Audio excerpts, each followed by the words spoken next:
welcome back to Infamous Indie. I'm your host, That Dead Girl, and if this is your first time joining us, basically what we do here is we sit down and I share with you a true crime story from my home state of Indiana. You may be noticing my background and all that's a little different. That's because I'm actually in my living room right now instead of in my bedroom.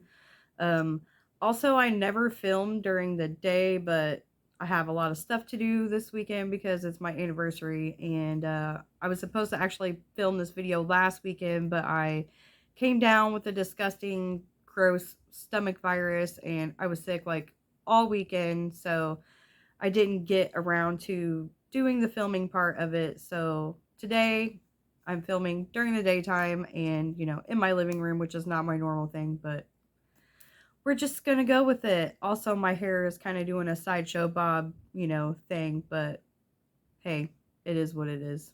Anyway, we've been talking a lot about the Shanda Sharer story, and in the first video, we talked about the events that led up to the crimes that happened against Shanda, and in the second video, we focused a lot on that part of it, just the actual crime and everything that these three girls did to Shanda. So with this video, we are basically just going to be wrapping up the story. We're going to be talking about the aftermath and what comes after the arrests of Hope, Melinda, Tony, and Lori. Now, the official cause of death in Shanda's case would end up being immolation, which essentially means being burned to death or burned alive. So even after, everything that Shanda had gone through that night, the burning, the fire, is what ultimately took her life. The bulk of the evidence obtained, for the arrest warrants in this case ultimately stemmed from statements that Tony Lawrence and Hope Rippey had given police. Good on them for finally deciding to do the right thing and actually tell somebody what's happening and what had gone on. Now, during this time, prosecutors and defense attorneys were being very tight-lipped about this case. They didn't want too many details getting out into the media and only release statements from Hope Rippey and Tony Lawrence. I mean, other than that, they did not want the details of this case to, be spoken of in the media. Jefferson County prosecutors reserved the right to seek the death penalty against Melinda Lovelace and Lori Tackett for their crimes against Shanda. Hope Rippey, who at the time was only 16 years old, was deemed too young by Indiana law for capital punishment. Darn. Tony Lawrence would plead guilty to criminal confinement causing bodily harm, and she would also end up testifying against the other girls. In return, prosecutors agreed to drop more than 6 charges against her, including murder. Melinda Lovelace and Lori Tackett were actually charged with murder, criminal confinement, and arson.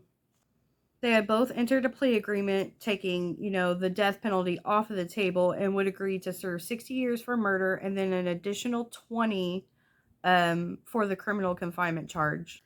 Their sentences were both meant to be served concurrently, which basically means you serve both sentences at the same time, with the larger sentence being the one that you serve first. Hope Rippey was sentenced to 60 years as well, with 10 years suspended due to mitigating circumstances, and her sentence would later go on to be reduced to 35 years upon appeal.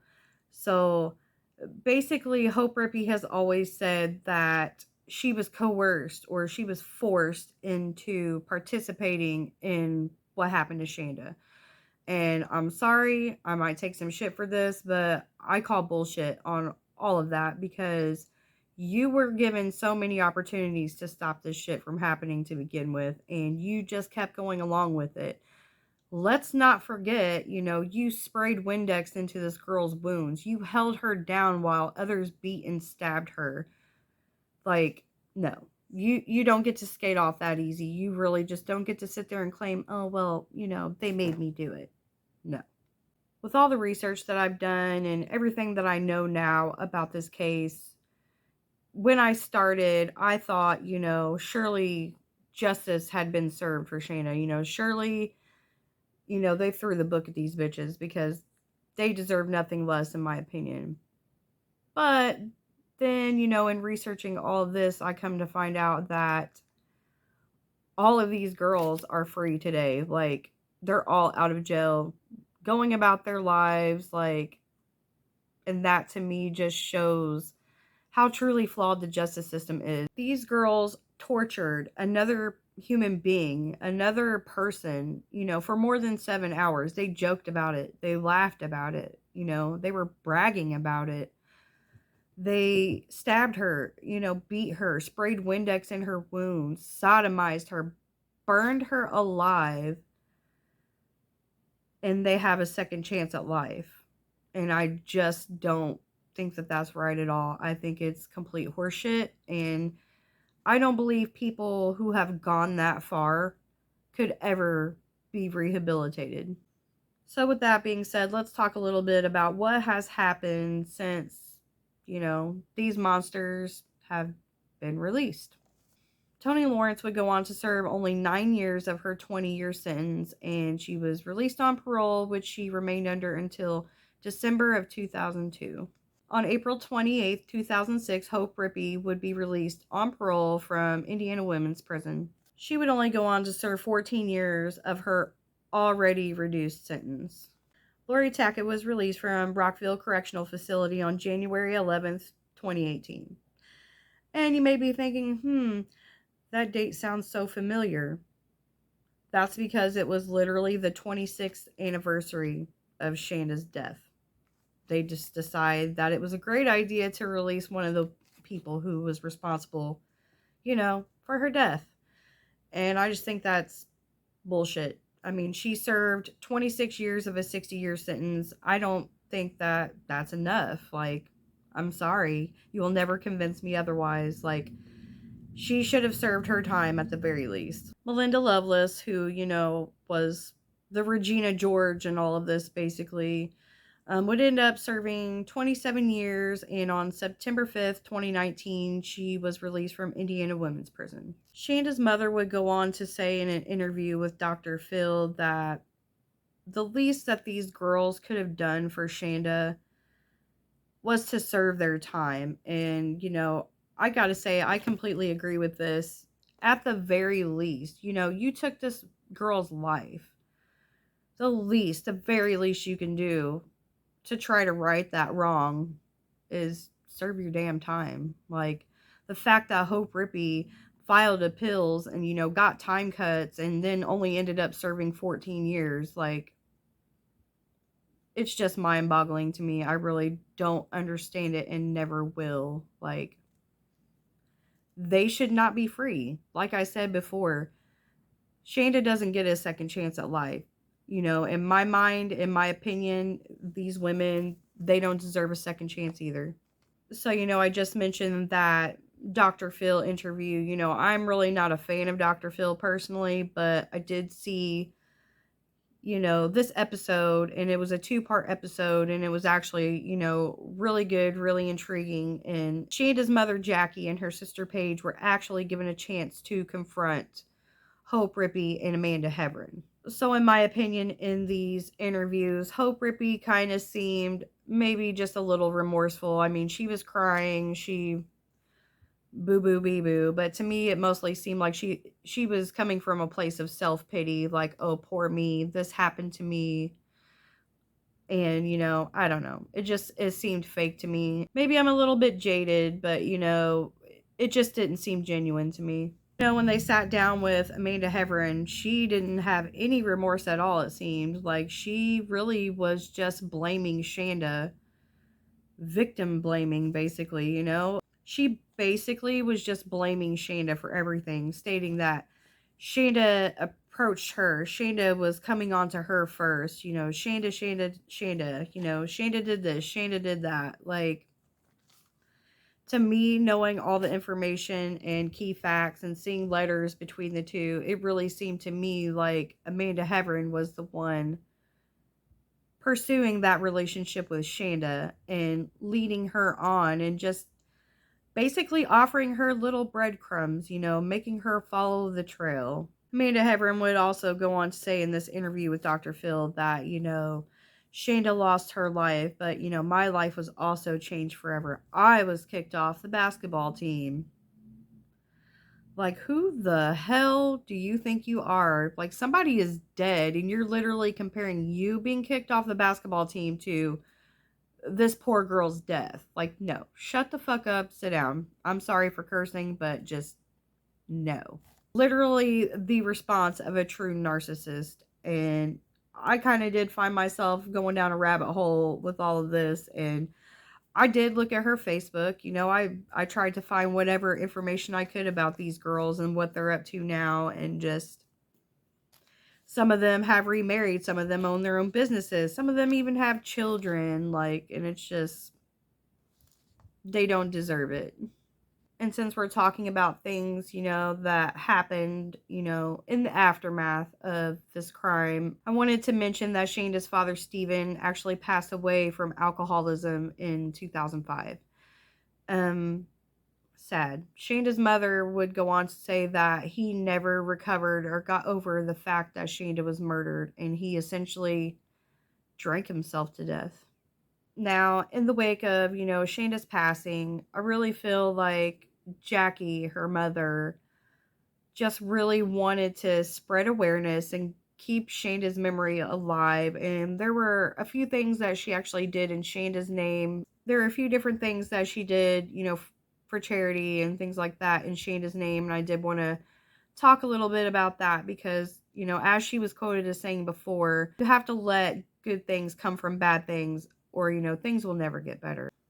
I just really think that Jackie is a very strong woman, and, just seeing her in interviews and things like that, talking about Shanda, it is heartbreaking, but she has remained strong and resilient throughout everything, and, kudos to Jackie for trying to keep it all together.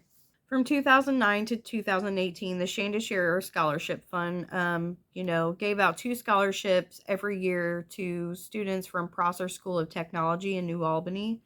And, one of those grants would go to someone continuing their education, and then the other would go to someone that's just now starting out in their new career who may need tools or clothes or things like that to, start said career. In 2012, Shanda's mother, Jackie, would actually make her first indirect contact with Melinda Lovelace since the trials. Jackie had actually donated a dog to Melinda in Shanda's name for Melinda to train. While in prison, Melinda joined a program with the Indiana Canine Assistance Team, and basically what they do is they train dogs to give to people who have disabilities and things like that. During Melinda's time in prison, she would go on to train dogs with this program for several years. A lot of people would go on to criticize Jackie for her decision to actually donate the dog to Melinda in Shanda's name. And Jackie basically just always stood her ground, saying that she thought that this was something that Shanda would definitely want. So just to recap, Melinda and Lori were sentenced to 60 years in prison. Melinda would serve 27, Lori would serve 26. Hope Rippey, sentenced to 60 years with 10 suspended, would later have her sentence dropped to 35 years and only end up serving 14 years of it. And then you have Tony Lawrence only serving 9 years of a 20-year sentence. And like I said, all 4 of these women walk free today. And you might think I'm harsh or whatever, or being mean, but honestly, I don't believe any of them ever deserve to see the light of day ever again. To me, no justice has been served here. Like I said earlier, Shanda doesn't get a second chance. They don't deserve one either. Nothing will ever change my mind about that. I will definitely die on that hill. You can't take someone's life and then just expect to move on with yours. So if you're like me and you kind of want to form your own opinions on this and maybe dig a little deeper into it, there were 2 books written about this. The first is called Little Lost Angel by Michael Quinlan, and the second one is called Cruel Sacrifice, and it's by Aphrodite Jones. That one's actually a New York Times bestseller. I read both of these books. I highly recommend both if you just want to know more about the case. I also recommend watching the 2-part series Dr. Phil did on this story. As I mentioned, Jackie and Paige, Shanda's mother and sister, get a chance to confront Amanda Haverin and Hope Rippey, and it's very good. You should definitely watch it. Also, when we were talking about the situation where Jackie donated a dog in Shanda's name for Melinda to train, there's a documentary about that called Charlie's Scars.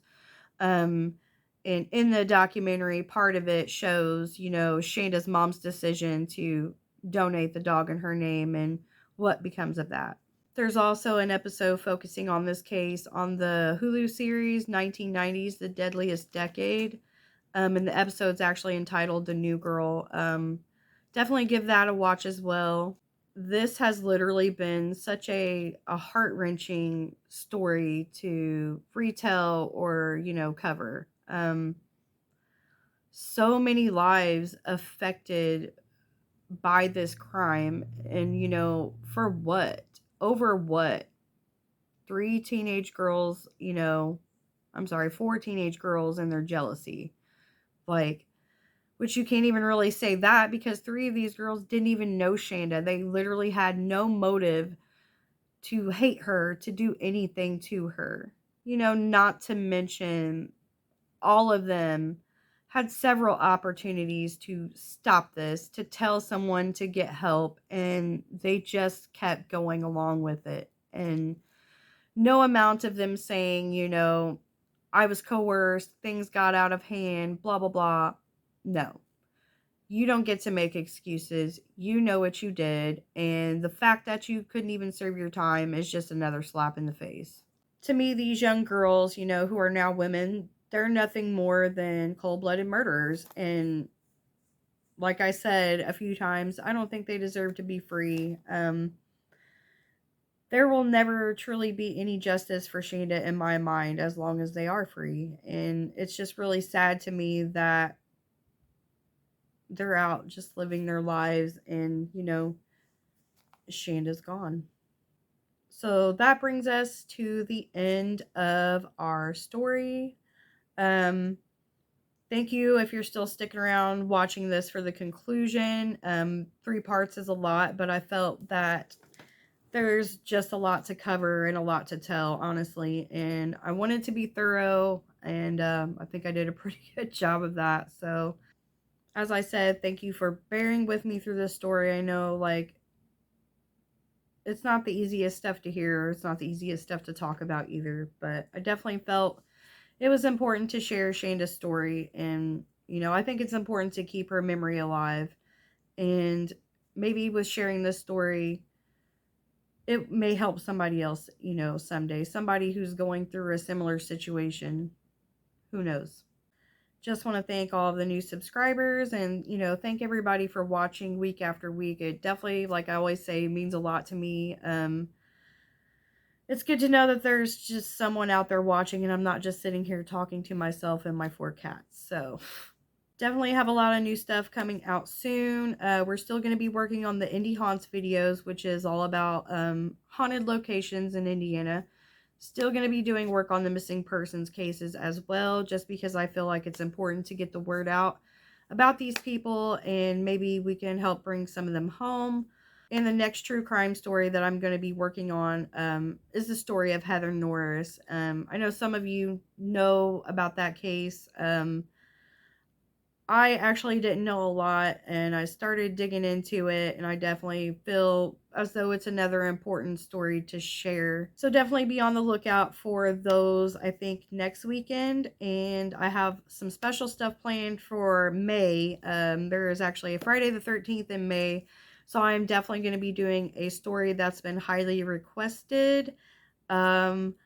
I'm not going to tell you what that is yet. I think I might make you guys wait. It's going to be a surprise. So definitely stay tuned and keep watching. As always, don't forget to like and subscribe. Stay spooky, keep it creepy, and watch your back out there because it's a crazy fucking world.